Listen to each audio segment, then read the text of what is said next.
하나님 말씀은 야고보서 4장 2절입니다. 제가 하반절부터 읽겠습니다. 너희가 얻지 못함은 구하지 아니하기 때문이요 구하여도 받지 못함은 정욕으로 쓰려고 잘못 구하기 때문이라. 아멘. 우리가 주일 낮 시간을 통해서 기초성경 공부 2권을 가지고 시리즈를 살펴보면서 우리 신앙의 가장 기본적인 부분들을 지금 살펴보고 있습니다. 우리의 신앙은 우리가 처음 구원받는 순간부터 우리가 하늘나라에서 영원히 사는 것까지 포함해서 한마디로 줄이면 하나님과의 친밀한 교제입니다. 그걸 다른 말로 하나님을 아는 것입니다. 그래서 우리는 하나님을 아는 일에서 지속적으로 자라나야 합니다. 아멘. 제가 여러분이 작년보다 올해 하나님을 더 깊이 알고 올보다 내년에 하나님을 더 깊이 아는 그런 삶이 되기를 주님의 이름으로 축원합니다. 하나님을 아는 일에서 자라나야 되는데 그러기 위해서 아주 중요한 요소들이 있습니다. 그 중에 하나가 예배고, 그 중에 하나가 말씀 묵상이고, 그 중에 하나가 기도고, 그 중 하나가 전도입니다. 우리가 그동안 예배와 말씀 묵상에 대해서 이렇게 간략하게 살펴보았고 지금 기도에 대해 살펴보고 있습니다. 지난주에는 기도 중에서도 우리의 기도가 응답되기 위해서 우리에게 어떠한 요소들이 필요한가라는 부분들을 살펴보았고요. 오늘은 같은 맥락에서 우리 기도의 응답을 방해하는 요소들을 살펴보겠습니다. 그러니까 지난주에는 우리의 기도가 응답되기 위해 우리가 추구해야 할 긍정적인 요소들을 살펴보았다면 오늘은 우리의 기도가 응답되기 위해서 우리에게서 제거돼야 할 부정적인 요소들을 살펴보기 원합니다. 아멘. 첫째, 구하지 않는 것. 우리의 기도가 응답되지 않는 요소들이 많은데요, 어떻게 보면 그 중에서 가장 간단하면서도 어떻게 보면 가장 보편적이면서도 어떻게 보면 가장 중요한 요소 중에 하나가 뭐냐? 구하지 않는 겁니다. 왜 우리의 기도가 응답되지 않는다고요? 기도하지 않기 때문입니다. 그게 성경이 말합니다. 그러니까 이런 것 같더라고요. 우리가 이렇게 성경적인 가치관을 잘 아는 게 중요하거든요. 근데 그 중에 하나가 뭐냐 하면 우리의 행동이 우리가 하나님에 대해서 무엇을 믿는가를 드러낸다라는 것입니다. 이게 성경적인 가치관이에요. 다시 말할까요? 우리의 행동이 우리가 하나님에 대해서 무엇을 믿는가를 드러낸다. 그러니까 이러한 하나님 중심적인 가치관으로 우리를 보는 게 매우 중요해요. 예를 들면 나는 전능하신 하나님을 믿습니다. 나는 하나님이 내 모든 필요를 채우신 줄을 믿습니다. 내 기도에 응답하시는 분임을 믿습니다. 이렇게 아무리 많이 말한다고 그래서요, 그게 그분이 하나님을 그렇게 믿는지를 드러내지 않습니다. 그런 내용들을 믿는다고 아무리 많이 강조하고 진짜 믿는다고 여기 목에 핏줄이 서도록 얘기해봐야 그게 진정한 믿음이 아니고요, 그의 환경에서 어떤 어려움이 닥쳤을 때 하나님 외에 해결할 분이 없는 상황에 닥쳤을 때 어떻게 행동하는가를 보면 그분이 진짜 하나님에 대해서 그렇게 믿는지 안 믿는지를 금방 볼 수 있습니다. 그러니까 말이 아니라 생각이 아니라 행동이 우리가 하나님에 대해서 무엇을 믿는가를 진정으로 드러냅니다. 그게 성경이 명백하게 말하고 있는 바입니다. 그래서 성경은 우리 행동이 하는 말을 우리가 말한다고 하십니다. 자, 그럼 이렇습니다. 아까 말한 대로 하나님은 전능하신 하나님이고 우리의 필요를 채우시고 우리의 기도를 들으시는 분이라고 확실히 믿는다고 말할지 모르지만 환경이 어려움이 닥쳤을 때 자기가 보기에 그 일을 해결할 수 있는 길이 보이지 않으니까 그것 때문에 낙심하고 실망하고 때로 하나님 원망하고 그리고 다른 사람에게 자기를 도와주지 않는다고 다른 사람을 원망하면 그 사람은 아까 그렇게 하나님을 믿는다고 그랬는데 전혀 안 믿는 겁니다. 전혀 안 믿는 겁니다.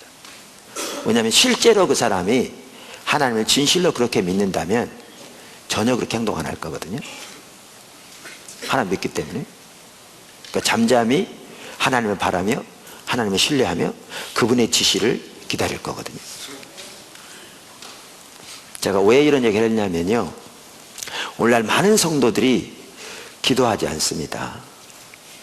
왜 기도하지 않느냐?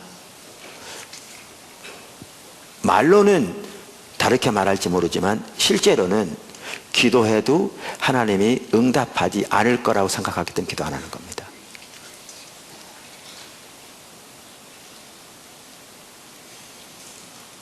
그러니까 우리 행동이 하는 말이, 그러니까 우리 행동이 우리가 하나님에 대해서 뭘 믿는가를 적나라하게 드러냅니다. 근데 성경은 우리의 기도가 응답되지 않는 이유를 말하면서 어떻게 보면 가장 간단하면서도 가장 핵심적인 이유가 뭐냐? 기도하지 않기 때문이라는 겁니다.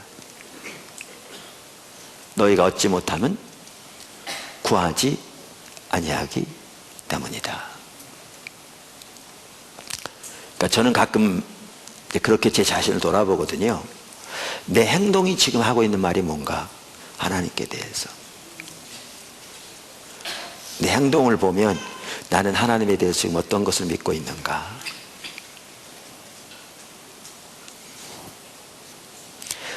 두 번째, 우리의 기도의 응답을 방해하는 요소들. 두 번째, 정욕에 쓰려고 잘못 구한 것. 그러니까 오늘 본문 말씀은 우리가 하나님께로부터 얻지 못한 것은 구하지 아니하기 때문이라고 말하고 난 다음에 이어 3절에 뭐라고 말하느냐면, 구하여도 받지 못한 것은 정욕으로 쓰려고 잘못 구하기 때문이다, 이렇게 말합니다. 어떤 사람은 그런 사람들이 있거든요. 하나님께 뭘 구했어요. 근데 응답되지 않았어요. 또 구했어요. 응답되지 않았어요. 그런 경험이 몇 번 되니까요, 말로는 하나님 우리의 기도에 응답하신 분이라고 말할지 모르지만 이 마음속 깊은 곳에서는 하나님은 자기 기도를 전혀 안 드시는 분이라고 생각해요.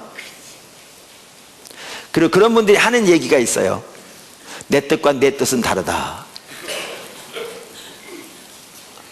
그러니까 말은 뭐냐면 이런 거예요. 내가 기도해봐야 하나님 응답하지 않는다는 거죠. 그러면서 이제 어느 정도 예수를 믿으니까 이제 성경은 좀 알아서 어차피 뭐 하나님의 뜻은 내 뜻과 다르니까 하나님은 응답하지 않으시겠죠, 뭐 이렇게 아주 팽배해 있어요. 그러니까 주님께 대한 불신인 거죠. 이게 딱 바탕에 깔려 있어요. 저 깊은 곳에.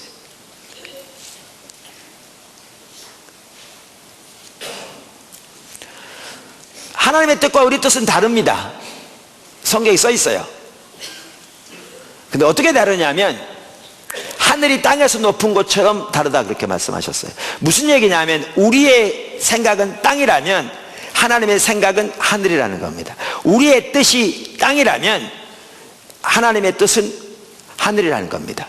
무슨 말이냐면 하나님의 뜻과 생각은 하늘이 땅에서 높은 것처럼 우리의 생각보다 훨씬 높고 훨씬 최선이며 훨씬 귀하다는 겁니다. 그러니까 어차피 응답하지 않으세요, 내 뜻 하나 뜻은 다르세요, 이런 내용이 아닙니다. 이런 내용이 아닙니다. 전혀.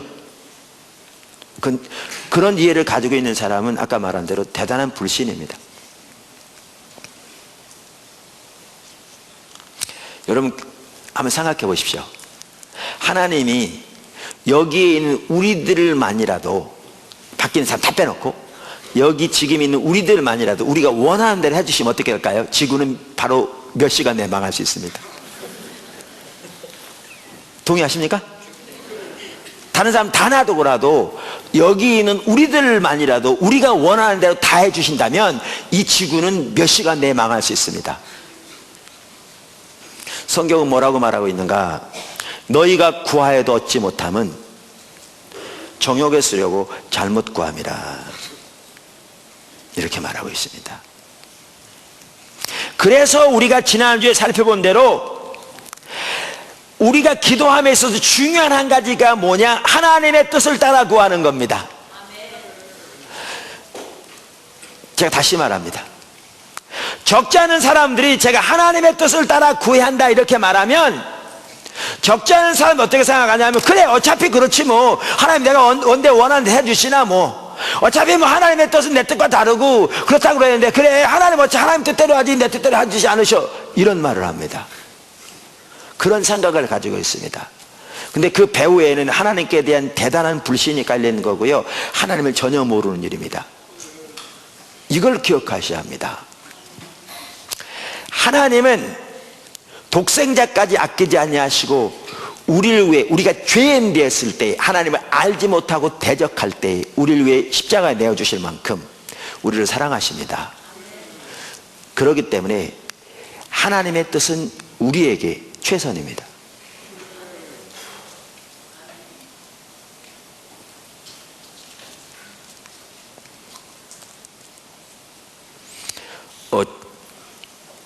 제가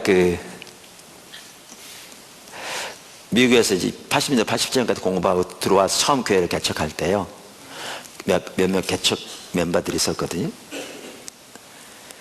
제가 그분들한테 설교하면서 하나님의 뜻은 항상 최선이다. 하나님은 우리에게 최선 외에는 주기를 원치 않으신다. 그랬더니 그 중에 한 분이 그러더라고요. 좀 이렇게 우리나라의 어떤 한 목사님에게 영향을 많이 받은 분인데, 그분이 목사님 그분보다 한술 더 뜨시네요 그러시더라고요. 예를 들면 사랑하는 자의 내 영혼이 잘된 같이 내가 범사에 알고 강건하기를 원하노라, 이런 얘기를 들어왔는데, 내가 그렇게 말하니까 목사님은 그분보다 한술 더 뜨시네요 그러더라고요. 근데 이게 그런 내용이 아닙니다. 우리를 향한 하나님의 뜻은 최선입니다. 하나님은 최선 외에는 우리에게 주기를 원치 않으십니다. 저는 개인적으로요, 돌이켜볼 때 제 기도가 응답되지 않은 적들도 있었죠. 많지는 않을지 모르지만.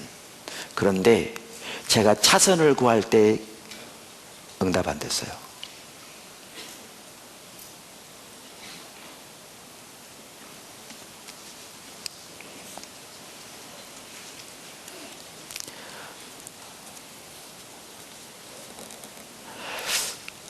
제가 독일에 한 5년 있었거든요. 5개월 있었거든요. 독일어를 공부하느라고. 제가 원래 독일로 공부하러 가려고 했었어요. 독일에 5개월 있을 동안에 독일에 도착했는데 이렇게 들어갈 집도 없었어요. 저희는 그냥 하나님 그러면 그냥 보따리 싸고 다니는 습관이 있어가지고.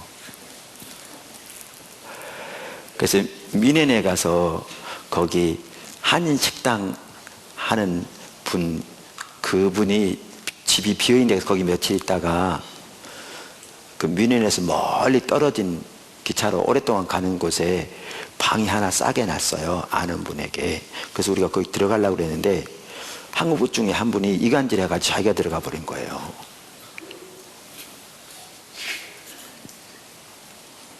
그래가지고 마음이 안 좋았거든요. 그랬더니 결과로 어떻게 됐느냐, 그보다 훨씬 가까운 곳에 독일 분이 사는 집에 우리가 같이 거기 살게 됐고요. 무료로. 제가 낮에 공부하고 오면 그 사모님이, 그분이 건설회사 사장님이었어요. 침례교 집사님. 독일 침례교. 오후에는 저를 데려다가 공사장에 내려주면 거기서 이제 벽돌도 나르고 삽질도 하고, 그래서 돈을 벌면 그 돈을 줘서 생활했고요. 그래서 독일에서 있으면서 공부 다 했어요. 잘 살지 못했어도 열심히 살고요.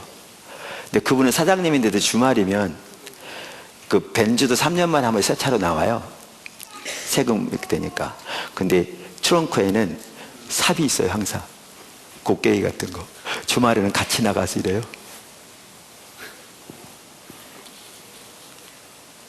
금메나도만요. 글쎄 좋은 예일지 모르지만 제가 우리 삶에 있어서도요, 하나님께 차선을 구할 때 응답되지 않았어요. 하나님은 우리에게 최선을 주기 원하세요. 그게 반드시 우리가 바라는 거란 얘기는 아니에요. 그러니까 하나님께서 내 뜻과 내 뜻은 다르다라고 말할 때 네가 원하는 대로 안 돼, 그런 차원이 아니라 내 뜻은 내 뜻보다 하늘이 땅에서도 보다 높아, 그 뜻, 그 의미로 말씀하신 거거든요.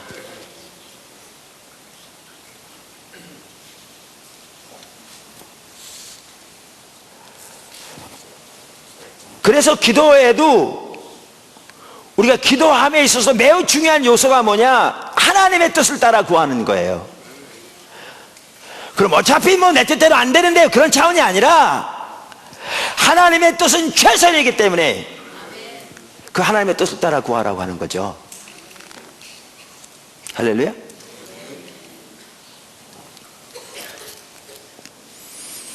그래서 요한일서 5장 14절에 이렇게 말하죠. 그를 향하여 우리가 가진 바 담대함이 이것이니 그의 뜻대로 무엇을 구하면 들으심이라.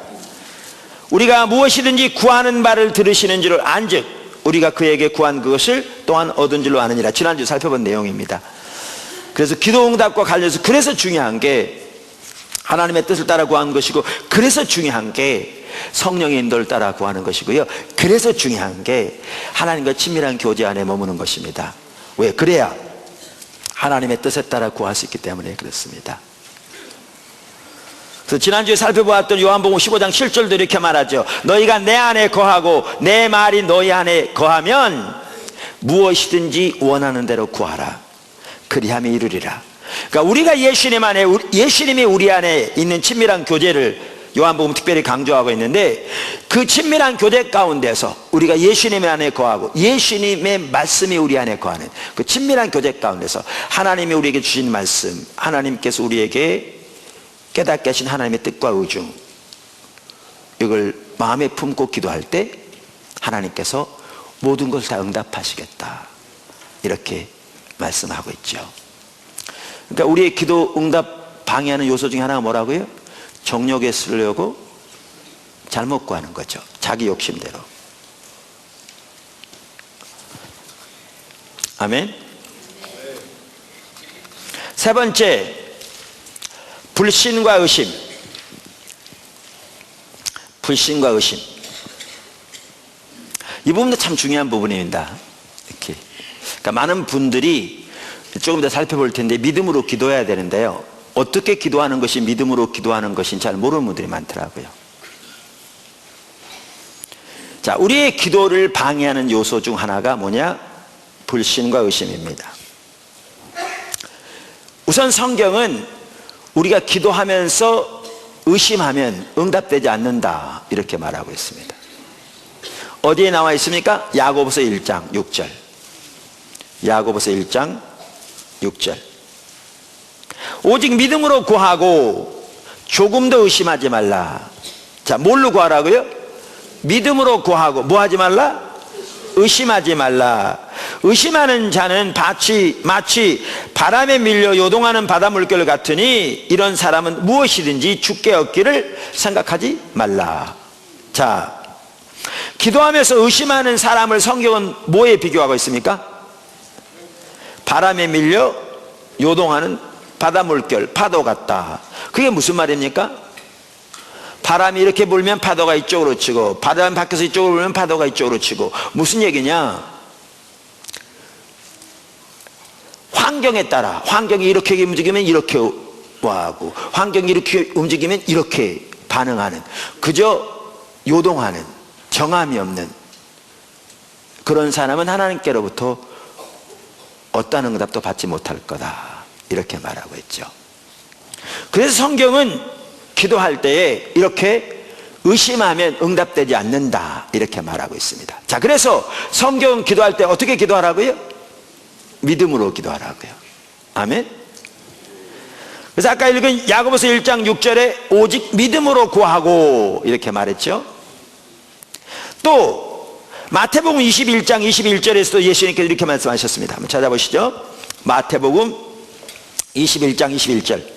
예수께서 대답하여 이르시되 내가 진실로 진실로 너희에게 이르노니 만일 너희가 믿음이 있고 의심하지 아니하면 이 무화과 나무에게 된 이런 일뿐만 아니라 이 산더러 들려 바다에 던지우라 하여도 될 것이요 너희가 기도할 때에 무엇이든지 믿고 구하는 것은 다 받으리라 하시니라. 아멘. 자, 그러면 기도할 때 뭘로 기도하라고요? 믿음으로 기도하라고요. 그래서 기도하면서 믿음으로 구하면 하나님께부터 다 응답을 받을 것이라 이렇게 말하고 있습니다. 아멘.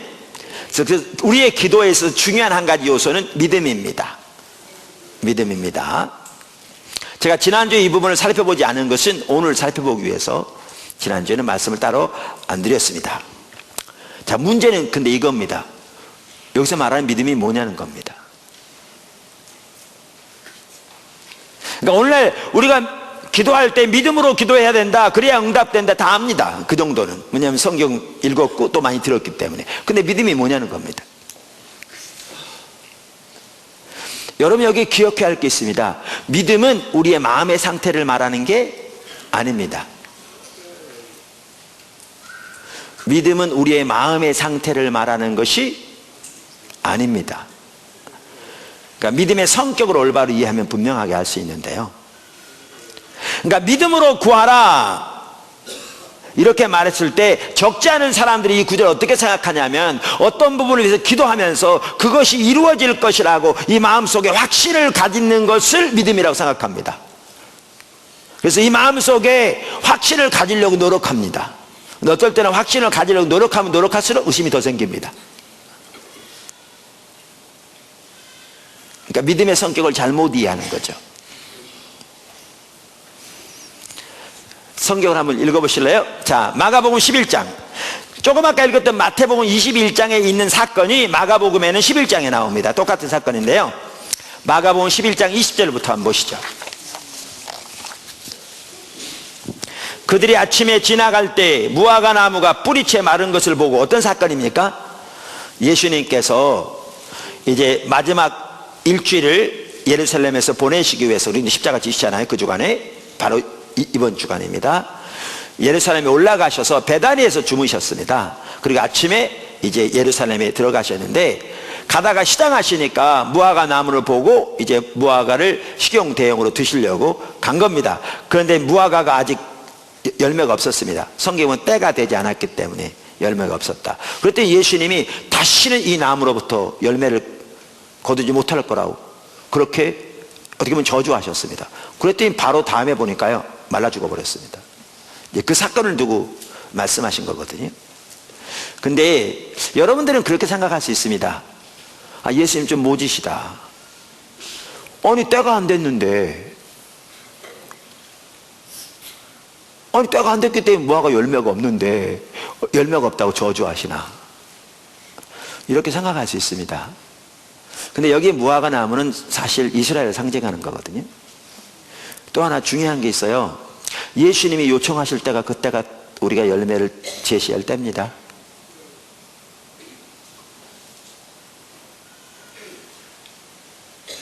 예수님의 때에 예수님이 우리에게서 열매를 보기 원하실 거라고요.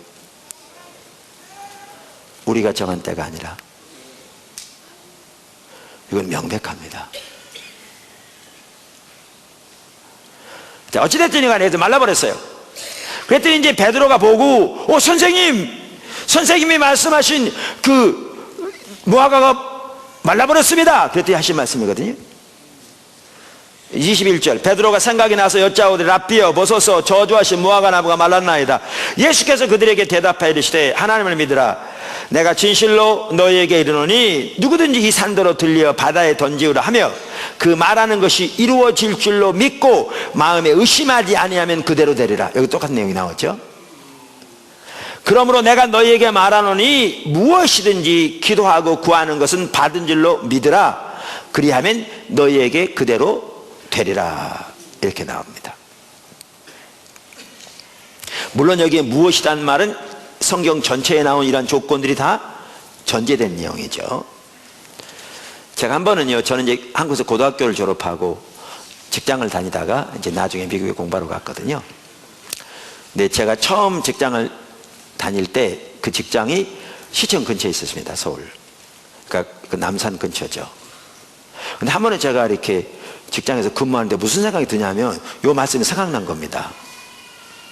그러면서 이런 생각이 든 거예요. 그럼 이 말은 내가 지금 여기 앉아서 저 남산을 바라보고 내가 나사렛 예수님의 이름으로 명하노니 남산은 잘리어 한강으로 들어갈지어다 이렇게 말하고 그대로 될 걸 믿고 의심하지 않으면 된다는 얘기잖아요. 이 구절은. 그 얘기 안 해요? 아무도 대답을 안 하시네. 여러분, 성경과 다른 책이 다른 게 뭐냐 하면요, 뭐 이렇게 공자의 가르침 좋은 얘기입니다. 그런데 그건 사람의 의견이기 때문에요, 그대로 한다고 그대로 되는 게 아닙니다. 불경 좋은 얘기 많습니다. 그런데 그대로 한다고 그대로 되는 게 아닙니다. 제가 지난주에 그 몽골 다녀오면서 그 선교사님들 참 연합이 잘 돼 있더라, 겸손하게 귀하게 그렇게 말씀드렸잖아요. 근데 성경에 보면 연합이 매우 중요하거든요. 시편에 보아도 다른 곳에 보아도 연합되는 곳에 하나님의 성령의 기름은 함께 하실 것을, 은혜가 함께 하실 것을 말하고 있거든요. 자, 그럼 보십시오. 성경은 하나님의 말씀이기 때문에요, 성경에 말한 대로 하면 그대로 됩니다. 실제로. 그럼 연합이 중요하다 그러면 연합이 중요하고, 연합하면 하나님이 이런 은혜가 함께 할 그러면 그 실제로 그런 은혜가 함께 합니다. 이게 성경과 다른 책의 차이점입니다. 사람의 의견이 아닙니다.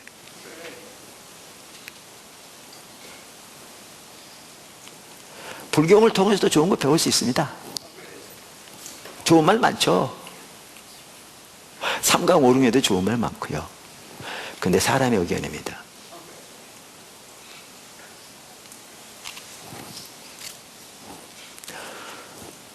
내가 앉아서 이 말씀에 의하면 저 남산을 바라보고 내가 나사렛 예수님의 이름으로 남산에게 명하노니 잘리어 한강으로 떨어질지어다 이렇게 말하고 의심하지 않으면 된다는 얘기잖아요. 지금 구절은. 근데 그렇게 생각하니까요, 어떻게 될까 의심이 생기더라고요. 내가 그럼 이게 의심 안 해야 된다는 얘기인데 노력하면 노력할수록 의심이 더 생기더라고요. 제가 그래서 그날 집에 가가지고요, 이 마가복음 이 구절을 봤어요. 봤더니 여기 뭐라고 써 있냐면, 아까 보셨죠? 뭐라고 써 있냐면 22절에 예수께서 그들에게 이르시되, 그러면 제일 먼저 하신 말씀이 뭐냐? 하나님을 믿으라. 요걸 보니까 그게 해결이 됐어요. 우리는 우리의 눈을 어디에 두느냐? 환경에 두어요. 그리고 그것이 이루어질 거라는 확신이 우리 마음에 들기를 노력해요. 그걸 믿음이라고 생각하고. 근데 그렇게 하는 한 절대로 확신이 들지 않아요. 의심이 더 생겼으면 더 됐겠지. 성경은 뭐라고 말하고 있는가 하면 하나님을 믿으래요. 우리의 눈을 환경에 두지 말고 하나님께 두라는 거죠. 그분을 신뢰하라는 겁니다. 그러니까 이해가 되더라고요. 그게 하나님의 뜻이라면요, 우리가 하나님을 바라보면 하나님이 남산 개발계획 만들어서 도자로 다 밀어가지고 아파트 지을 수 있어요. 얼마든지.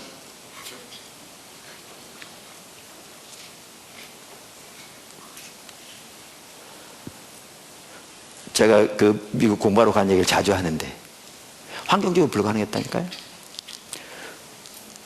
그러니까 환경만 보면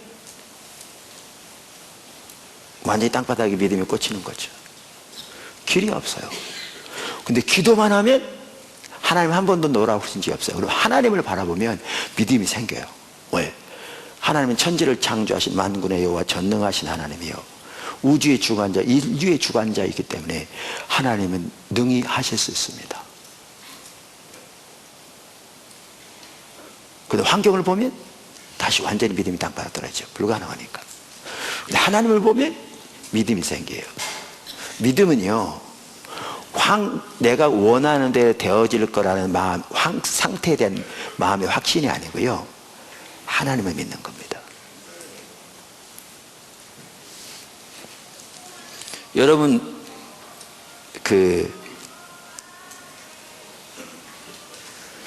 베드로 아시죠? 예수님이 오병이어의 기적을 베푸신 다음에 그 제자들을 먼저 보내놓고 물 위로 걸어오시는데 풍랑이 심하게 일어서 배가 앞으로 못 나가고 있는 상황이었어요. 밤중에, 그것도 밤 새벽 3시 6시 사이입니다. 깜깜한 때 예수님이 물 위로 걸어오시니까 제자들이 두려워했어요. 그리고 귀신인 줄 알았다, 이렇게 써 있어요. 그랬더니 예수님이 뭐라고 말씀하셨느냐, 마태복음 14장에 안심하라, 나다, 두려워 말라 그러셨어요. 그랬더니 베드로가 곧바로 뭐라고 그러냐면, 주여 만일 주님이시면 나를 명하셔서 물 위로 걷게 해주세요. 그러니까 물 위로 오라 하소서 그랬어요. 그랬더니 예수님이 뭐라고 그러셨어요? 오라. 그랬더니 어떻게 했어요? 발을 내딛었어요. 물 위로. 아마 제가 보기엔 몇 발짝 갔던 것 같아요. 근데 제가 보기엔 정신 차렸어요. 지금 자기가 뭘 하고 있나 생각하고 있는 거죠. 그랬더니 무슨 일이 있었느냐, 이 파도가 쳐서 이 파도가 다가오는 거예요. 근데 그걸 바라보는 순간 어떻게 했다고요? 빠졌다고요. 그랬더니 예수님이 붙잡아 주시면 하신 말씀이 뭐였죠? 믿음이 적은 자여 왜 의심하였느냐. 믿음이 적은 자여 왜 뭐 했느냐? 의심하였느냐. 믿음이 적은 자라고 그랬잖아요. 배에 있던 11명은 시도도 안 했어요.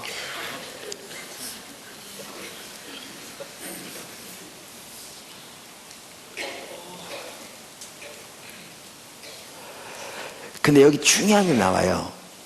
왜? 그가 예수님이 오라 하니까 예수님의 말씀에 기초해서 주님 보고 나갈 때는 걸었는데, 가다 뭘 보니까, 환경을 보니까 의심이 생긴 거죠. 믿음이 사라진 거죠. 그러니까 빠진 거죠. 그러니까 주님이 뭐라고 그러셨느냐? 붙잡아 주시면서 믿음이 적은 자여 왜 의심하였느냐 그랬죠. 이와 같이 믿음은 환경에 대한 확신이 아니고요, 성경이 말하는 믿음은, 성경이 말하는 믿음은 하나님을 신뢰하는 것을 말합니다. 아멘. 이게 우리 믿음의 기도에서도 매우 중요한 요소입니다. 하나님을 신뢰하는 것을 말합니다. 그러므로 우리가 기도로 나갈 때 중요한 게 뭐냐면 하나님을 신뢰하고 나가야 합니다. 다시 말하면 하나님을 바라보고 나가야 합니다.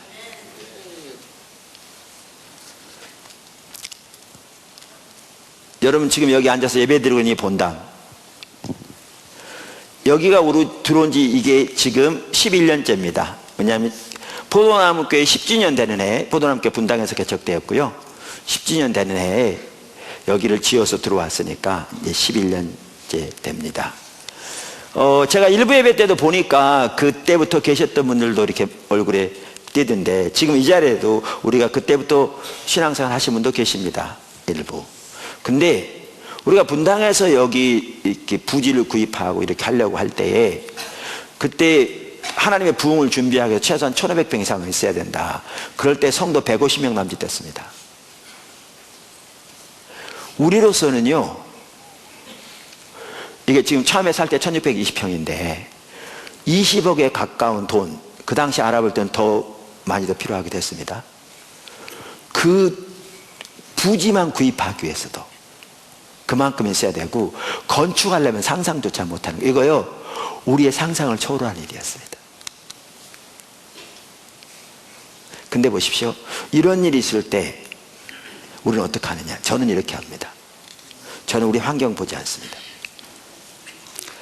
하나님 저를 훈련 많이 시키셨거든요. 만약에 환경 보면 어떻게 되냐면, 하나님 우리가 몇 명밖에 안 되는데요, 우리가 기껏 해봐야 1년에 예산이 몇 천만 원밖에 안 되는데 하나님 20억이 어디가 있으며, 하나님이 은행에서 6년을 해도 얼마나 해줍니까 지금, 이렇게 하면 절대 못 따라갑니다. 사실 우리는 믿음의 기도를 말하면서도 대다수의 성도들이요, 자기가 자기 자원으로 할 수 있는 일 외에는 거의 기도하지 않습니다. 교회에도. 그러니까 실제로 믿음을 하지 않습니다. 그 반대도 있습니다. 극단도. 어떤 사람이냐, 어차피 하나님이 하시겠지 뭐, 그리고 무조건 벌려놓습니다. 그래서 완전히 뒷감당은 다른 사람들이 하고요, 낭패 보는 이런 사람은 절대 적지 않아요. 이거 절대 잘못된 겁니다. 지금 제가 말씀드린 우리가 할 수 있는 것 외에는 어떤 것도 시도하지 않는, 그러니까 하나님의 능력을 나타낼 기회조차 없는, 그것도 잘못된 겁니다. 그럼 어떻게 믿음의 기도를 하느냐, 이 상황에서 저는 이렇게 합니다. 우리 환경 전혀 보지 않습니다. 그 다음 뭐도 하느냐, 우리의 생각도 다 내려놨습니다. 왜? 우리 생각대로 우리가 원하는 대로 하면서 안 되면 하나님 원망하는 사람은 절대 적지 않거든요. 쉽게 말하면 쥐가 해놓고 하나님 원망하는 거예요.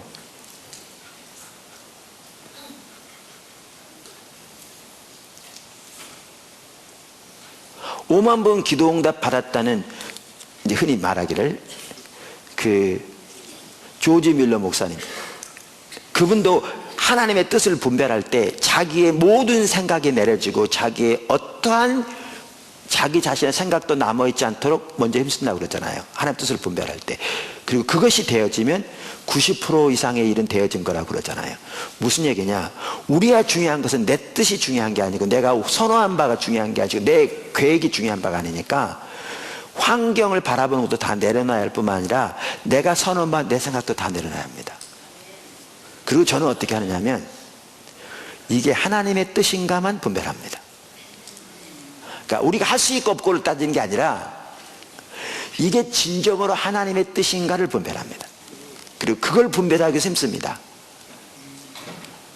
그리고 그게 왜 그렇게 하냐면 그 배우의 어떤 가치관이 있냐면 이게 하나님의 뜻이라면 하나님은 하나님의 능력으로 하나님의 일을 이루실 것이라는 믿음이 그 배우에 있는 거죠.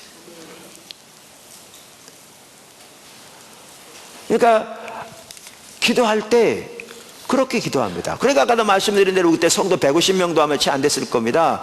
그럴 때 그 당시에 부지값만 해도 20억 가까운 돈이 들어가서 싸게 사서 그것도 건축까지 하면, 그러니까 그 당시에 저는 기억하고 있는데요, 그런 상황이기 때문에 우리는 부지만이라도 구입해서 건축 허가라도 내놓으면 그러면 2년 이내에 착공만 하면 되니까, 근데 착공한 다음에는 그 다음에는 뭐 얼마든 시간이 걸려서 돈 채워서 하면 되니까 우리는 그 정도만 해도 우리 서로는 너무너무 기적이다 그렇게 생각했거든요. 근데 부지가 구입될 뿐만 아니라 이만큼의 갭도 없이 건물이 지어져서 오게 됐거든요.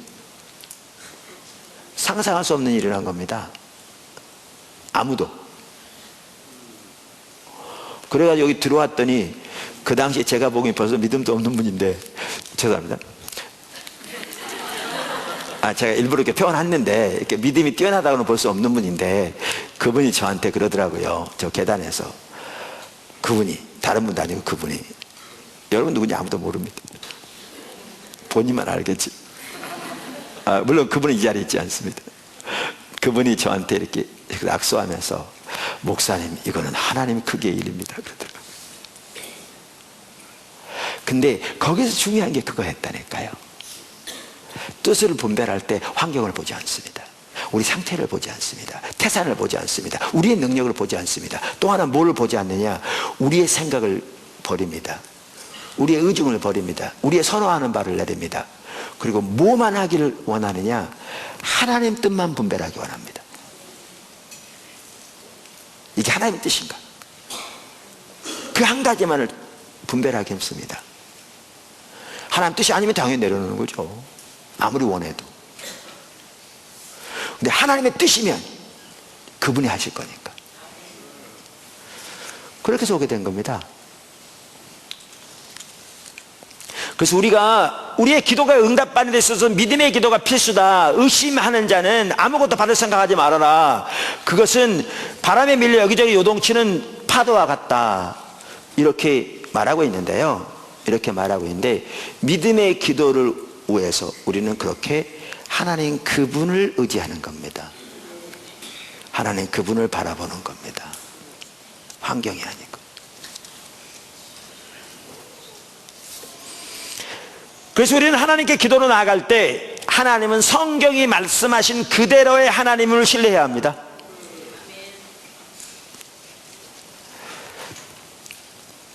너무나 당연한 얘기 같죠. 많은 분들이 아멘하는. 근데 너무나 많은 성도들이 머리로는 그렇게 생각할지 모르지만 실제로는 가슴으로 그렇게 안 받아들입니다. 아까 말한 것처럼.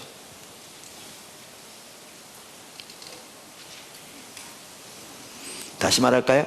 우리는 하나님께 기도로 나아갈 때 하나님은 성경이 말씀하신 그대로의 하나님임을 신뢰해야 합니다. 하나님은 전능하신 하나님이기 때문에 그분은 말씀하신 대로 능히 이루실 수 있는 분임을 신뢰함으로 나가야 되고요. 하나님은 사랑의 하나님이기 때문에 그분의 뜻은 우리에게 항상 최선임을 신뢰함으로 나가야 되고요. 하나님은 신실하시기 때문에 그분이 말씀하신 대로 반드시 이루실 분임을 신뢰함으로 나가야 되고요. 하나님은 전지하시기 때문에 하나님의 계획은 온전하며 실수가 없으신 하나님임을 신뢰함으로 나가야 합니다.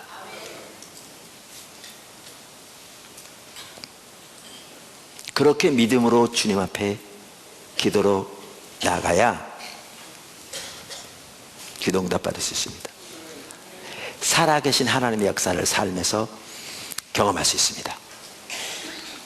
그걸 배워가시기 바랍니다.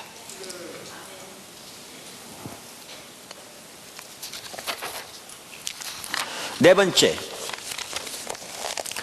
우리의 기도를 가로막는 요소들, 기도의 응답을 가로막는 요소들. 네 번째, 죄.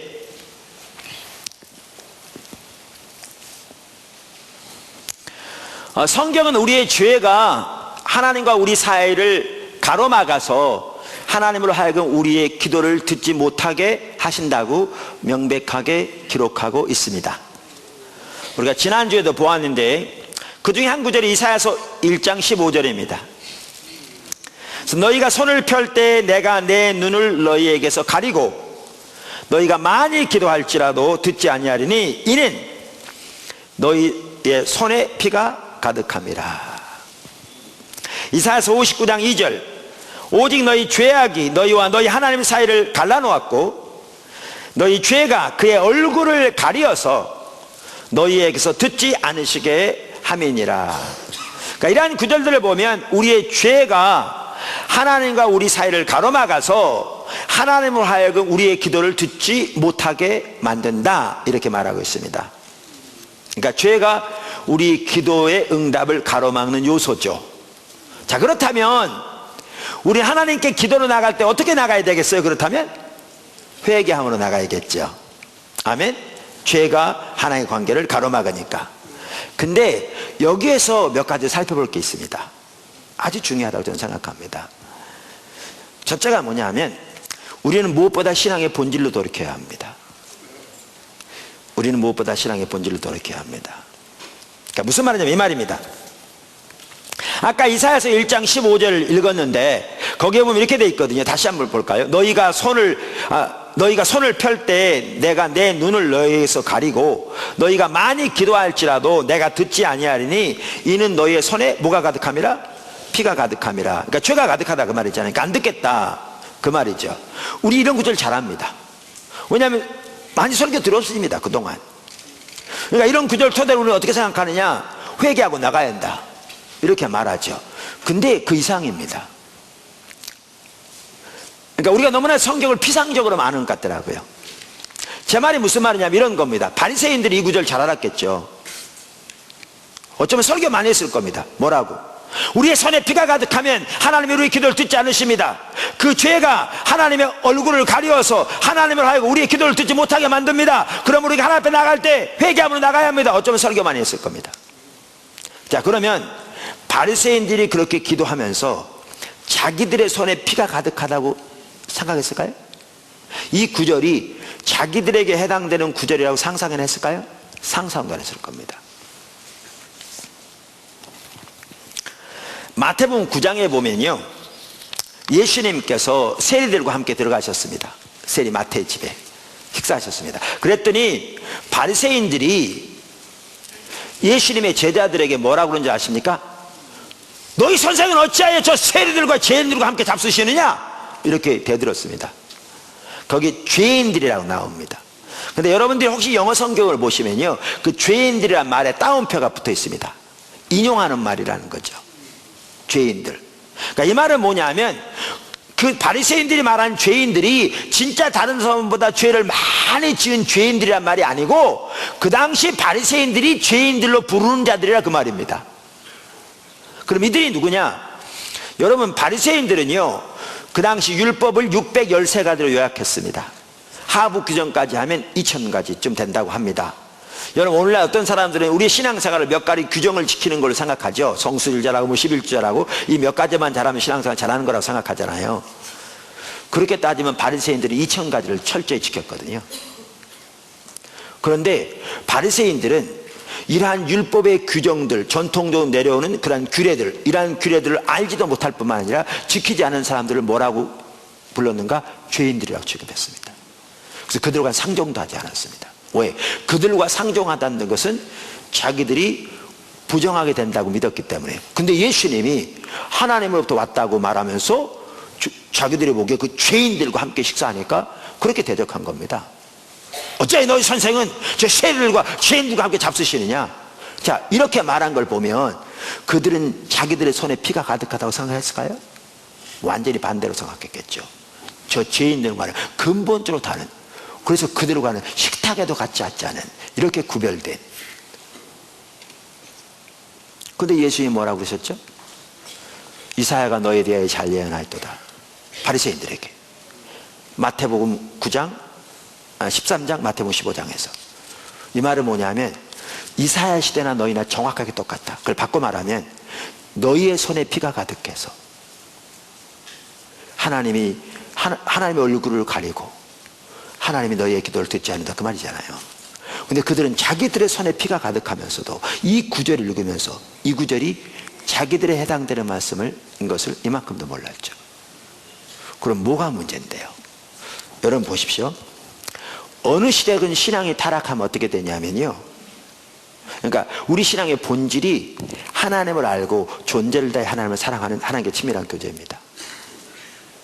이건 뭐와 같이 가냐면 하나님의 목적을 발견하고 그 하나님의 목적에 우리의 온 삶으로 동참하는 삶에 같이 갑니다. 그러니까 우리가 살아가는 이유와 목적이 주님의 영광을 위해서 같이 갑니다. 그리고 여기에는 뭐가 같이 가느냐 하면 하나님의 길로 향하는 삶에 같이 갑니다. 이게 신앙의 본질이죠. 근데 우리 신앙이 타락하면 이 삶에 떠납니다. 이 삶에 떠나면 어떻게 되냐면 아무리 예수를 믿어도 세상에서 자기 목적을 위해 살아갑니다. 그리고 하나님은 자기 목적을 위한 수단으로 전락합니다. 이 하나님을 떠난 이것을 성경은 하나님 버렸다, 하나님 떠났다 이렇게 표현합니다.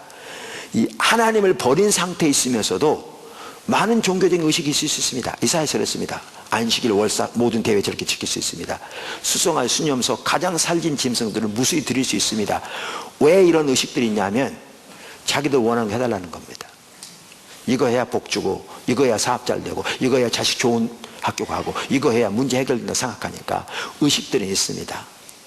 종교적인 의식들은 있을지 모르지만 하나님과 친밀한 교제에서 떠나 하나님의 법을 따라 사는 삶에 떠나면 하나님이 자기 목적을 위해 살아가면서 하나님은 자기 목적을 위한 수단으로 전락합니다. 근데 이렇게 되면 어떻게 되냐면 하나님의 법에 대해서는 관심도 없습니다. 하나님의 길에서는 관심도 없습니다. 그래서 이사야서 30장에서 그 시대를 두고 하나님이 이렇게 말씀하십니다. 8절, 이제 가서 백성 앞에서 서판에 기록하며 책에 써서 후세에 영원히 있게 하라. 대저 이는 패역한 백성이요 거짓말하는 자식들이요 여호와의 법을 듣기 싫어하는 자식들이라. 그들이 선견자에게 이르기를 선견하지 말라, 선지자에게 이르기를 우리에게 바른 것을 보이지 말라, 우리에게 부드러운 말을 하라, 거짓된 것을 보이라. 너희는 바른 길을 버리며 첩경에서 돌이키라. 이스라엘의 거룩하신 이를 우리 앞에서 떠나시게 하는도다. 그들의 신앙의 자세를 말하는 겁니다. 그들의 행동이 하는 말을 말하는 겁니다. 지금 하나님의 법에 대한 관심도 없는, 하나님의 말씀을 들어도 자기가 원하는 세상의 축복의 메시지만 듣기 원하는, 하나님의 길로 향하는 삶은 관심조차 없는, 오늘날 대다수 성도들이 그런 것처럼 그렇게 되어버립니다. 그러면 그러한 사람들은 살아가는 삶의 방식이 예수님을 모르던 이방인으로 있었을 때의 삶의 목표와 방식과 태도 그대로 가지고 살아갑니다. 그대로. 그리고 하나님의 법은 관심도 없이 세상의 방법과 자기 타락한 육신의 본성이 원하는 대로 살아갑니다. 이걸 두고 성경은 뭐라고 말하냐면 손에 피가 가득하다고 말하는 거예요.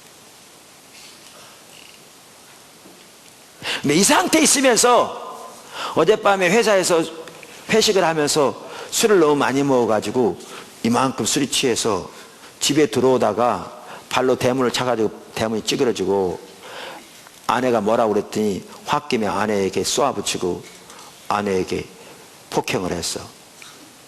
내가 집사인데. 그래서 아침에 일어나서 하나님, 제가 또 술 취해서 아내를 폭행했습니다.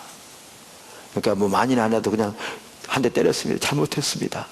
이거 회개한들 이게 근본적 회개가 아니라는 겁니다. 하나님 떠나 있는 사람인데 손에 피가 가득한데. 왜 제가 이 말을 하느냐 하면 오늘날 적지 않은 사람들이 하나님의 관점에서는 철저히 하나님을 떠나 있는 가운데 하나님은 자기 목적을 위한 수단으로 전락해서 하나님의 길에서는 관심도 없고 세상에서 자기 목적 성취된 데만 관심이 있는, 그래서 살아가는 삶의 방식은 불신자들과 전혀 다를 바가 없는 그러한 삶의 태도와 가치와 이해와 목표를 가지고 살아가면서 그 성경은 손에 피가 가득하다고 그러는데 단편적으로 지은 몇 가지 죄를 하나님 앞에 회개하면 그걸 회개라고 생각하기 때문에 제가 이 말을 하는 겁니다. 그게 회개 아닙니다.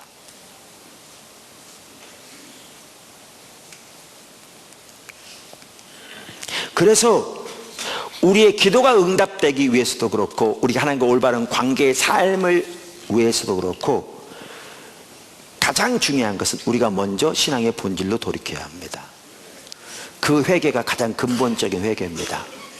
그러므로 내 이름으로 일컫는 내 백성이 스스로 겸비하고 기도하고 하나님의 얼굴을 구하고 그 악한 길에서 돌이키면 하나님을 위해서 들으시고 그 죄를 사하고 그 땅을 고치실 거라고 하는데 이게 먼저 일어나는 게 근본적인 회개입니다. 이게. 그리고 이제 이렇게 주님께 돌이킨 이후에도 우리는 수시로 회개할 부분이 있죠. 이제 우리 단편적인 죄악들, 옳지 못한 태도들, 옳지 못한 말심들. 오늘 아침에 제가 저기 그 사무실에서 2부 예배 인도하려고 올라오는데 성도들 오잖아요. 한 성도가 저한테 그러더라고요. 오면서 목사님 저 좀 용서해 주세요 그러더라고요. 무슨 말씀이세요? 오늘 아침에 기도하는데 제가 분당에 우리 교회에 있을 때 그 분당에 있을 때부터 있었던 분이 있어요. 그때 목사님이 저를 구역장으로 임명하셨는데, 그러니까 오래전 얘기죠. 지금 오이코스 리더라고 하는데 그때는 구역장이라고 그랬으니까.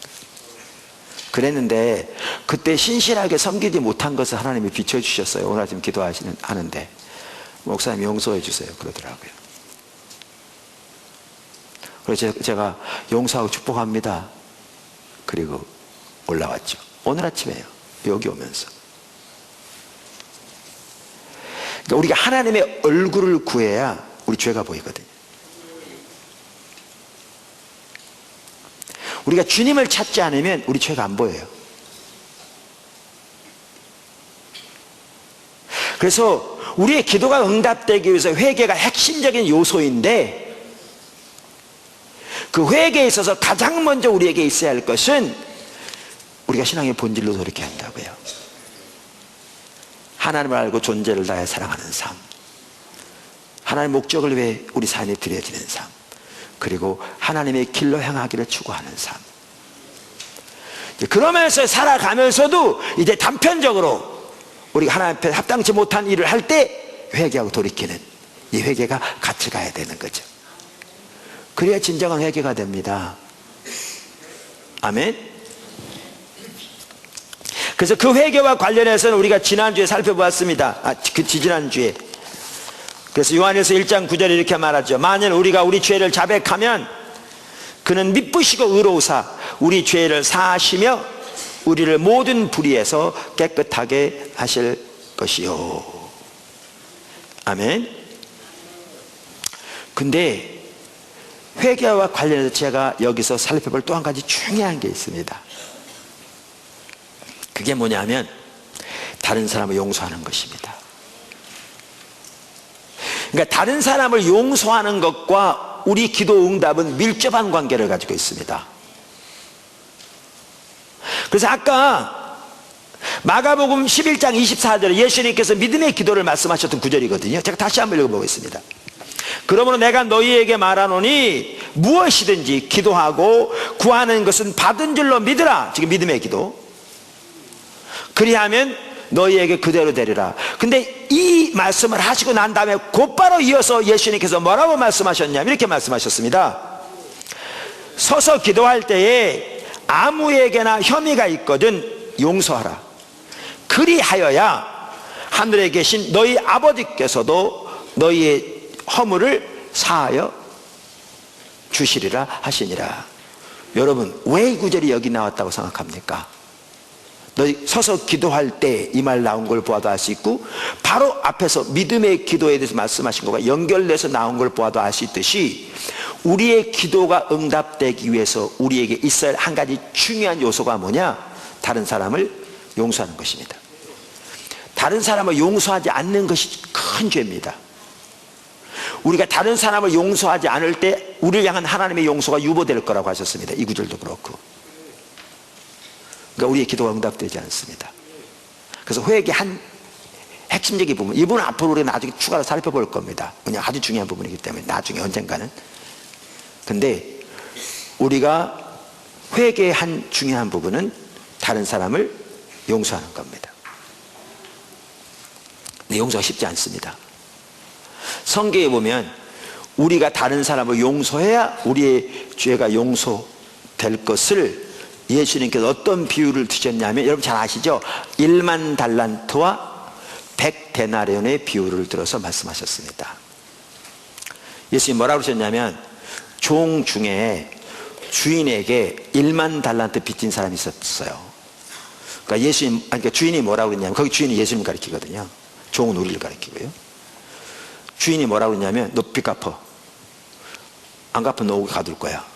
그랬더니 이 종이 하는 말이, 선생님, 주인님 조금만 기다려주세요. 내가 내 몸을 팔고 내 자식들을 팔고 내 아내를 팔아서라도 곧 갚겠습니다. 그건 안 맞는 말이에요. 왜냐하면 이미 노예이기 때문에 자기가 자기 팔 권리도 없어요. 노예는 주인의 것이기 때문에 자기가 자기를 팔 권리도 없습니다. 근데 그렇게 말했더니 주인이 뭐라고 그랬어요? 탕감해줬어요. 그 나가다가 자기에게 100데나리온 빚질 동료 노예를 발견한 거예요. 그랬더니 멱살을 잡고, 야 이마 빚 갚어. 너 안 갚으면 감옥에 가둘 거야. 그랬더니 이제 그 동료가 그러는 겁니다. 조금만 좀 참아줘. 내가 내 몸을 팔고 내 자식들을 팔고 내 아내를 팔아서 갚을게. 그랬더니 감옥에 가둬버리고요. 그 갚을 때까지 못 나오게 했어요. 그 말을 누가 들었느냐? 주인이 듣고 이 악한 종이라고 말하면서 그를 데려다가 잡아다가 감옥에 가두고 다 갚을 때까지 못 나오겠다고 그랬어요. 이게 예수님 말씀하신 비유입니다. 아시죠? 근데 여러분 이거 아세요? 이 동료가 얼마를 빚졌다고요? 100데나리온. 그 당시 장정이 하루 번 돈이 1데나리온입니다. 그러니까 오늘날로 말하면 한 사람 나와서 하루 일하면 한 5만 원 번다고 그러면 500만 원입니다. 여러분 그 당시 끼니가 어려운 시기에 500만 원 엄청난 돈이었습니다. 빚을 진 게 작은 게 아니었습니다. 그러니까 오늘날 하면 이런 겁니다. 어떤 사람이 자기 친구가 빚 보증을 좀 서달라고 그래서 그냥 좀 어려운데도 서줬더니 친구가 부도나가지고 자기 재산 몽땅 다 빼앗기고 그 신용불량자 돼가지고 직장도 못 가고 이런 어려움을 당하고 있어. 근데 이러면 친구는 자기 아내 이름으로 사업해가지고 돈 벌어가지고 외제차 타고 다녀. 그러면 자기 빚 갚을 생각도 안 해. 그런 일이 있다고 생각해 보십시오. 볼 때마다 피가 꺾어 섰겠죠. 잠자다 그 생각만 벌떡벌떡 일어나지고.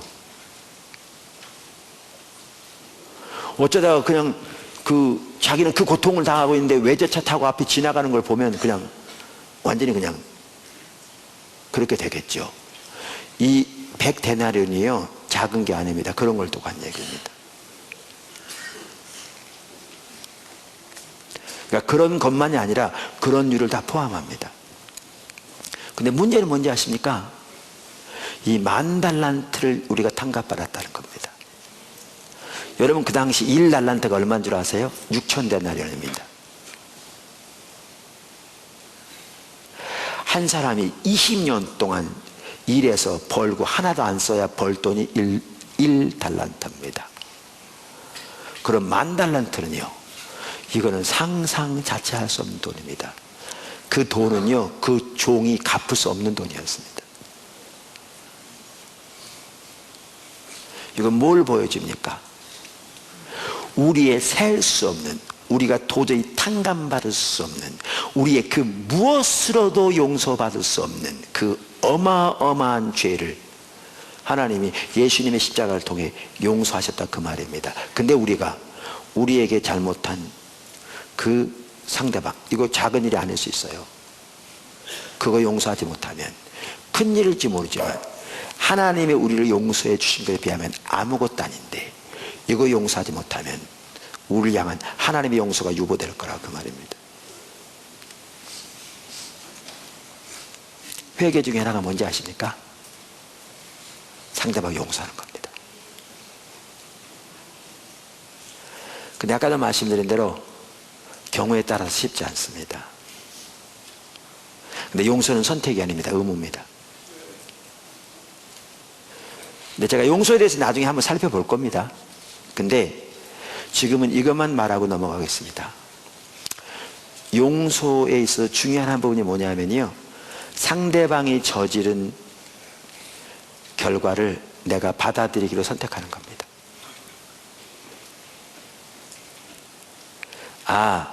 근데 여러분 기억하셔야 합니다. 여러분이 선택하건 안 하건 이미 받아들이고 있는 겁니다. 물은 엎질러졌습니다. 여러분이 그걸 인정하건 안 하건, 아까 그분의 예를 든다면 이미 부도났고 이미 신용불량자 됐고 이미 어려운 가운데 살아가고 있습니다. 물은 이미 엎질려졌습니다. 이미 받아들여졌습니다. 근데 그것을 안 받아들이고 지속적으로 상대방을 미워하고 악감을 품고 있는 한 결과는 그대로 있으면서 심각한 게 뭐냐면 하나님 관계가 끊기고 이제는 영적으로 뿐만 아니라 육신적으로 죽어갈 거려. 위궤양 생기고 신경쇠약 걸리고 잘못하면 우울증 오고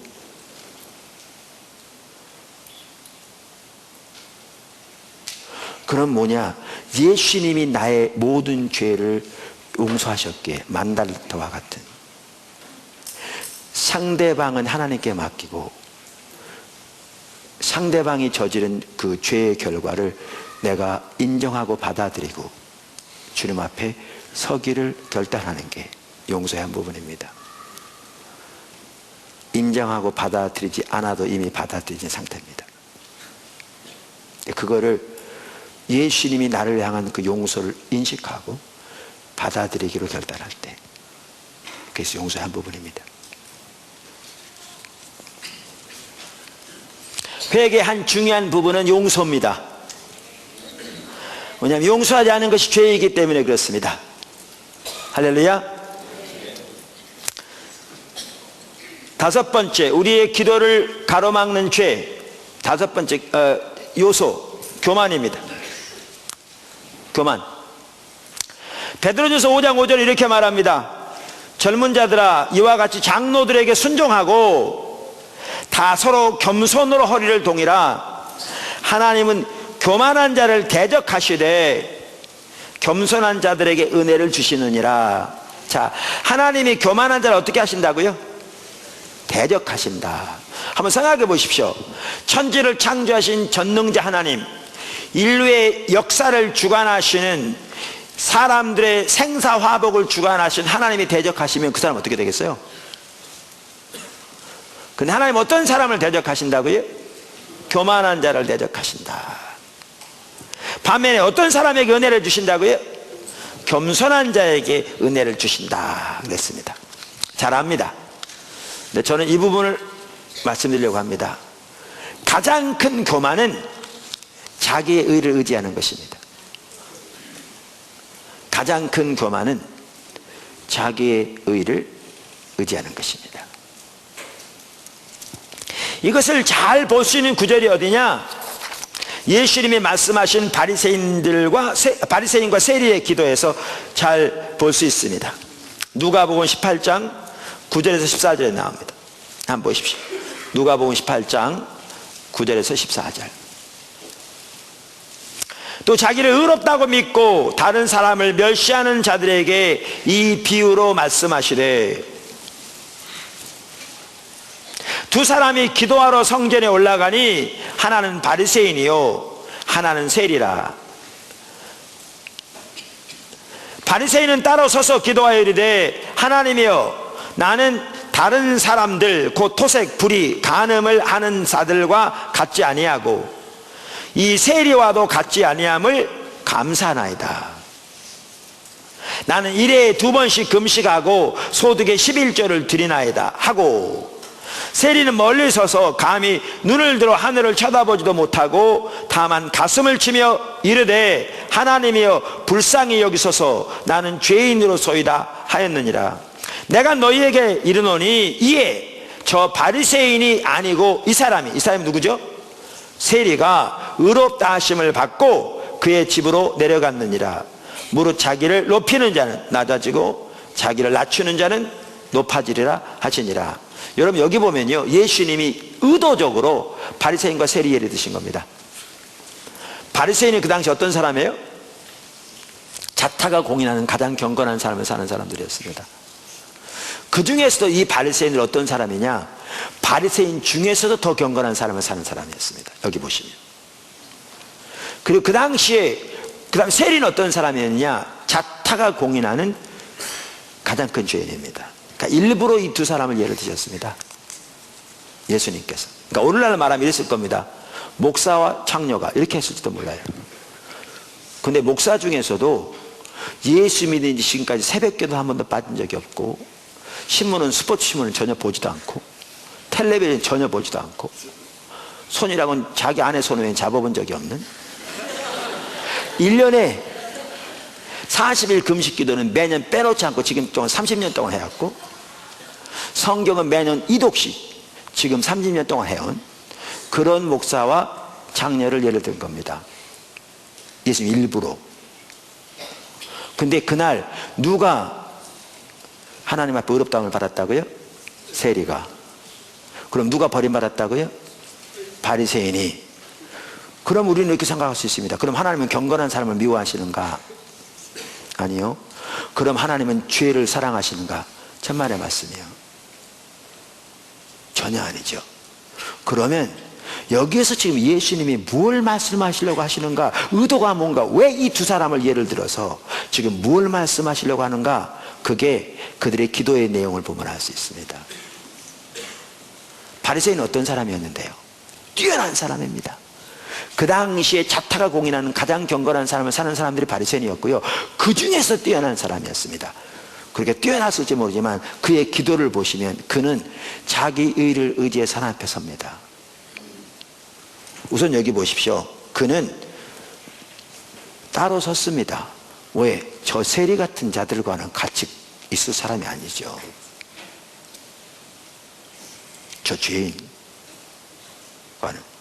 따로 서서 하나님께 이렇게 기도합니다. 하나님, 나는 다른 사람들, 토색, 불의, 간음한 자들과 같지 않습니다. 이거 보면요, 최소한 그가 보기에는 외부적으로는 이런 일 전혀 행하지 않았습니다. 하나님, 저는 저 세리와도 같지 않습니다. 하나님, 나는 일주일에 이틀을 금식하고 소득의 11조를 드립니다. 근데 여기에 주된 단어가 뭔지 아세요? 나는. 그가 외부적으로 보기에는 그토록 훌륭했을지 모르지만 그가 하나님 앞에 나갈 때 뭘 의지하고 나가느냐? 자기 의를 의지해 나갑니다. 나는. 근데 왜 그 버림받은 줄 아십니까? 하나님 앞에서 자기 의를 의지해서 하나님 앞에 설 인간은 단 한 명도 없습니다. 단 한 명도 없습니다. 자기 의를 의지해 설 때 그들에게 적용되는 하나님의 기준이 있는데 하나님의 모든 율법을 항상 지켜야 합니다. 단 하나라도 한 번이라도 어기면 그것 때문에 영원의 형벌을 받습니다. 어떤 자들에게? 자기 의를 의지해서 하나님 앞에 서고자 하는 자들에게. 근데 인간 중에 그렇게 설 사람이 단 한 명도 없습니다. 이렇게 자기 의를 의지하여 나가는 자들에게 나타나는 전형적인 특징은 영적 우월감입니다. 하나님, 나는 저들과 같지 않습니다. 여러분, 하나님은 교만한 자를 대적하시는데요, 어떤 사람이 가장 교만한 자인가? 자기 의를 의지하여 서는 자가 가장 교만한 자입니다. 그럼 겸손한 자는 어떤 자인가? 십자가의 공로를 의지하여 서는 자입니다. 세리가 왜 그날 하나님께로부터 의롭다함을 받았는가? 그들 기도의 내용을 보면 합니다. 그 당시에 자타가 공인하는 죄인입니다. 그래서 그는 자기의 행실을 의지하여 주 앞에 설 수 있는 것이 아무것도 없음을 철저하게 알았습니다. 그래서 그는 하나님의 긍휼만을, 하나님의 자비만을, 오늘날로 말하면 십자가의 공로만을 의지해서 아버지 앞에 섭니다. 하나님 앞에. 그래서 그는 의롭다함을 받았습니다. 고린도서 1장 30절에서 성경이 말하기를 예수는 하나님께로부터 나와서 우리에게 지혜와 의로움과 거룩함과 구원함이 되셨다, 이렇게 말하고 있습니다.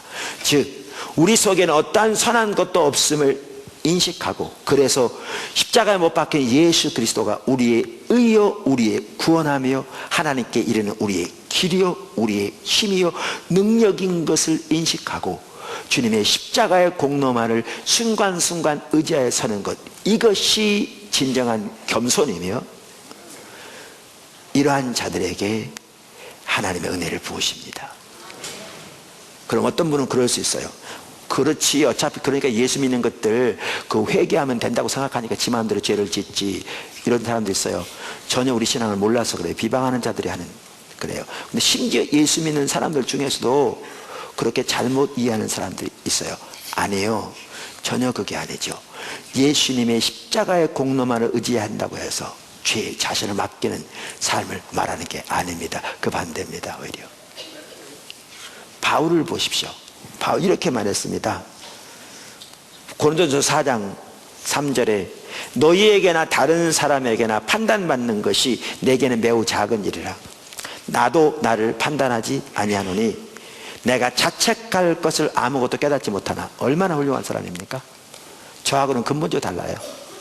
내가 자책할 것을 아무것도 깨닫지 못하나. 그러나 그는 그의 의를 의지하여 섰습니까? 아니요. 그럼에도 불구하고 이로 말미암아 의롭다함을 얻지 못하리라. 다만 나를 심판하신 일은 주시니라.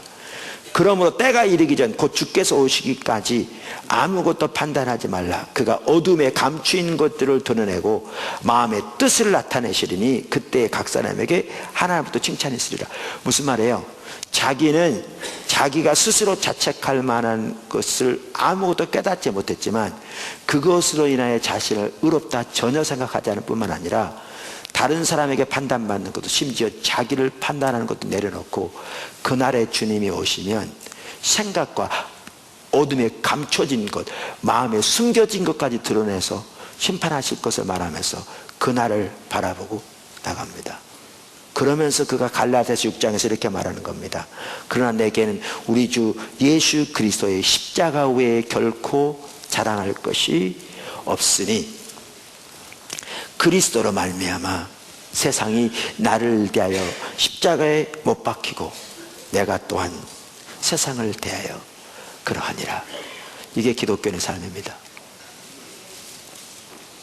이게 겸손한 삶입니다. 이러한 자에게 하나님의 은혜가 함께합니다. 교만의 극치는 자기 의를 의지하는 것이요, 겸손의 핵심은 예수님의 십자가를 의지하는 겁니다. 십자가에 못 박힌 예수 그리스도를 우리의 유일한 의와 구원과 거룩함과 지혜로 여기고 순간순간 서는 사람입니다.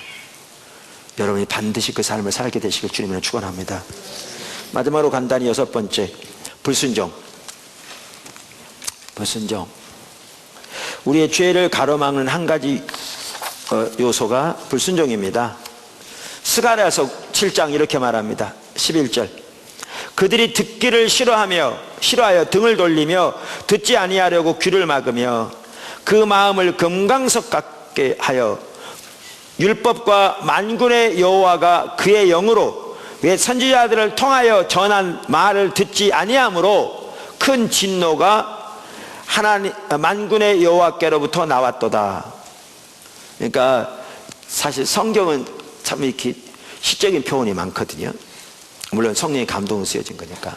뭐라고 표현하냐면 이스라엘 백성들의 마음이 다이아몬드 같았대요. 좋은 의미가 아니고 다이아몬드가 가장 강하잖아요. 여러분 다이아몬드 쇠도 자릅니다. 그렇게 굳어져 있어서 하나님이 선지자들을 통해서 주신 하나님의 말씀 귀도 안 기울이고 듣지도 않았대요. 그러면서 뭐라고 하냐, 여기에 그 말씀에는요, 그 당시 선지자를 통해 주어진 말씀뿐만 아니라 하나님의 성령으로 하나님의 사람을 통해 기록된 하나님의 말씀도 여기 말하고 있습니다. 여기 보시면 안 들었다고. 그러면서 13절에 뭐라고 그러냐, 내가 불러도 그들이 듣지 아니한 것처럼 그들이 불러도 내가 듣지 아니하리라. 만군의 여호와의 말이니라. 무슨 말이냐, 하나님의 사람들을 통해 성경을 통해서 말씀하셔도 마음을 다이아몬드처럼 굳게 하여 듣지 않으니까 이제 뭐라고 하시냐면, 내가 말할 때 너희가 듣지 않은 것처럼 너희가 말할 때 내가 듣지 않겠다. 기도 응답을 가로막는 요소, 불순종입니다.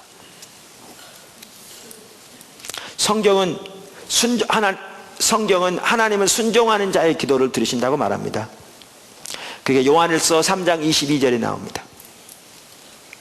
무엇이든지 구하는 바를 그에게서 받나니, 기도응답, 그 이유는 우리가 그의 계명을 지키고 그 앞에서 기뻐하시는 것을 행함이라.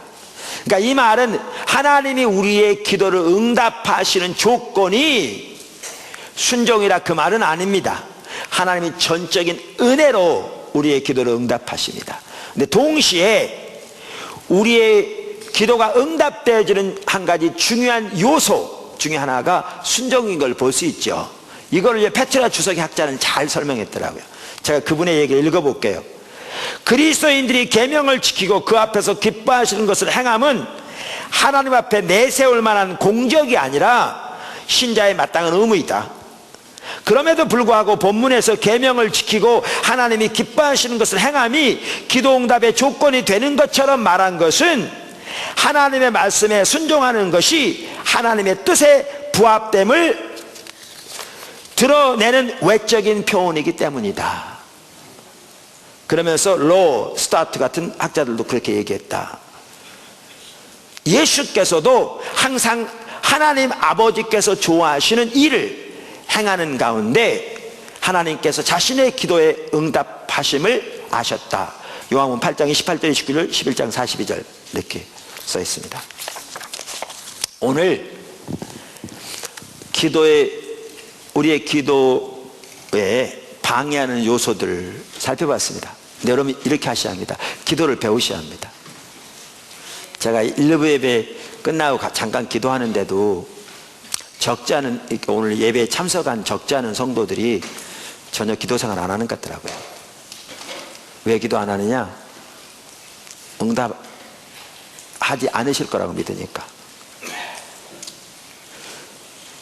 그러니까 제가 이런 얘기 자주 하거든요. 여러분 운전 면허 시험을 보려면 필기시험 합격해야 되잖아요.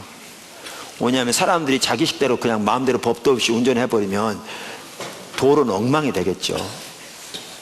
그래서 이 운전하는 방법, 교통법 잘 알아야겠죠. 필기시험 합격해야 되거든요. 근데 필기시험을 아무리 합격해도요 100점 맞아도 운전대 잡고 실제로 나가서 운전을 배워야 운전하거든요. 저희가 미국에서 7년 공부하면서 3개 주에서 살았어요. 캘리포니아, 텍사스, 뉴저지. 학교 이렇게 다니면서 제가 기억하기로는 3개 주에 갈 때마다 제 아내는 운전면허 그 필기시험 합격했어요. 근데 운전은 전혀 못했어요. 왜? 제가 가르쳐줄 시간이 없었어요. 한 번은 텍사스에 있을 때 모처럼 시간을 내가지고 학교 교정에서 차를 끌고 나가서 운전하는데 이게 차가 화단으로 들어가는 거예요. 근데 이게 멈춰야 되는데 안 멈춰지는 거지. 오 하다가 가서 나무를 받아가지고 나무가 쓰러졌어요. 비 오는 날이었는데, 근데 이제 그 시큐리티 가드가, 그러니까 경비하시면 오더니 뭐 하냐요. 그래서 죄송하다고 운전을 하는데 지금 잘못 쓰러뜨렸더니 알았다고 자기가 처리하겠다고 가라고 그러더라고요. 아무리 100점을 맞아도요, 오 하면서 나무 때로는 쓰러질지 몰라도 배워가야 운전을 배워요. 여러분 여기서 기도 응답은 어떨 때 합니다. 하나님이 어떤 것들이 기도 응답을 방해합니다. 회개는 이렇게 하셔야 합니다. 아무리 들어봐야 실제로 삶에서 기도하는 삶을 배워가지 않으면 아무런 의미 없어요. 못해요. 알 것 같죠? 하려고 하면 깜깜해요. 아무것도 못해. 그러니까 운전대 잡고 100점 맞았는데도 오 하다가 나무 쓰러뜨린 있더라도 배워가듯이 실제로 기도하는 삶을 하나하나 배워가야 돼요. 그래야 이 삶을 알게 돼요. 그리고 하나님과 동행하는 삶이 돼요. 그래서 보다남교회 지체들이 기도를 통해서 하나님과 교제하는 삶에서 실질적으로 자라나게 되시기를 주님의 이름으로 축원합니다. 기도하겠습니다.